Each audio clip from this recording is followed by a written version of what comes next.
तो स्वागत है दोस्तों, ये मैकेनिकल इंजीनियरिंग के top 50 basic to advance interview question का ये पार्ट 2 है। अगर पार्ट 1 नहीं देखे हैं तो लिंक डिस्क्रिप्शन में है, जाके आप वहां से देख सकते हैं। तो चलिए पार्ट 2 को स्टार्ट करते हैं दोस्तों। तो question number 11, what is the caustic embrittlement. Caustic embrittlement क्या है? तो caustic embrittlement is a physical change in metal. In this phenomenal the boiler becomes brittle because of accumulation of caustic soda. तो caustic embrittlement धातु में एक भौतिक परिवर्तन है। इस घटना में कास्टिक सोडा के संचय के कारण बॉयलर भंगुर हो जाता है, यानी ब्रिटल हो जाता है। Question number 12, name the boiler that does not need a steam drum. तो super critical pressure boiler does not need a steam drum. Question number 13, explain the Otto cycle in brief. Otto cycle describe the functioning of a typical spark ignition 4-stroke engine. Auto cycle is a description of what happened to gas as it is subjected to change of volume, temperature, addition or removal of heat. तो auto चक्र या auto cycle एक विशिष्ट spark ignition 4-स्ट्रोक engine के कामकाज का वर्णन करता है। ऑटो चक्र इस बात का विवरण है कि गैस का क्या होता है, क्योंकि यह मात्रा, तापमान, जोड़ या गर्मी को हटाने के परिवर्तन के अधीन है। What do you mean by annealing? तो annealing is the process of heating any metal above the recrystallization temperature and cooling temperature.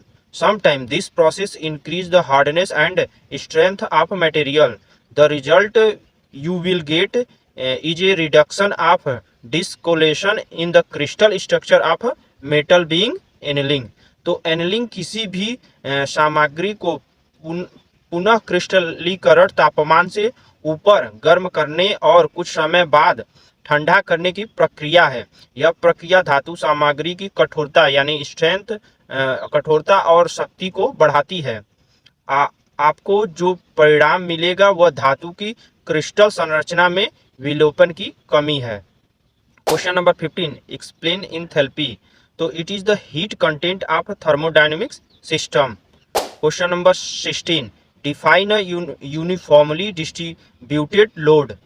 तो a uniformly distributed load is a load which is spread over a region of the beam. Here the magnitude of the load remains similar throughout the element. एक समान रूप से वितरित भार एक भार है जो बीम के एक क्षेत्र में फैला हुआ है। यहाँ भार का परिमाण पूरे तत्व में समान रहता है। Question number 17, explain different type of fits. Fits can be categorize into 3 group. First clearance fit, second interference fit and third transition fit. तो हम क्लियरेंस फिट को देखते हैं। तो this fit is identify the occurrence clearance fit. This fit is identify by the occurrence of clearance between the two similar part. तो clearance fit, इस फिट की पहचान दो समान भागों के बीच क्लियरेंस की घटना से होती है। अब दूसरा देखते हैं इंटरफेरेंस फिट। तो इंटरफेरेंस फिट में इन दो भागों के बीच हस्तक्षेप होने के लिए संभोग भागों के आकार को पुनः निर्धारित किया जाता है। यहाँ होल टॉलरेंस जो पूरी तरह से सॉफ्ट टॉलरेंस जोन के नीचे है। क्वेश्चन नंबर अब तीसरा को देखते हैं, ट्रांजिशन फिट को। तो यह क्लियरेंस और इंटरफेरेंस फिट के बीच एक संयोजन है और फिट के इस मामले में शाफ्ट और छेद का सहिष्णुता क्षेत्र ओवरलैप हो जाता है। Question number 18, explain importance rule that must be kept in mind will designing costing. तो निम्नलिखित बिंदु जिन्हें आपको ध्यान रखना चाहिए, जैसे कि हो गया, जितना हो सके सेक्शन की मोटाई एक समान रखे। मोटाई में अचानक परिवर्तन हर कीमत पर टाला जाना चाहिए। सादगी रखते हुए डिजाइन कास्टिंग और बड़ी सपाट सतहों से बचे, क्योंकि वास्तव में बड़ी जगह बनाना मुश्किल होता है। कास्ट के तनाव से निपटने में सुधार के लिए घुमावदार आकार का उपयोग करें। Question number 19, what is the universal coupling?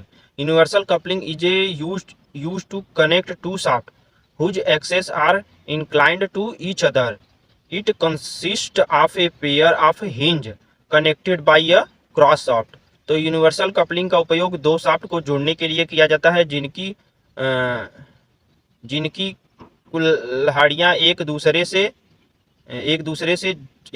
से झुकी होती हैं।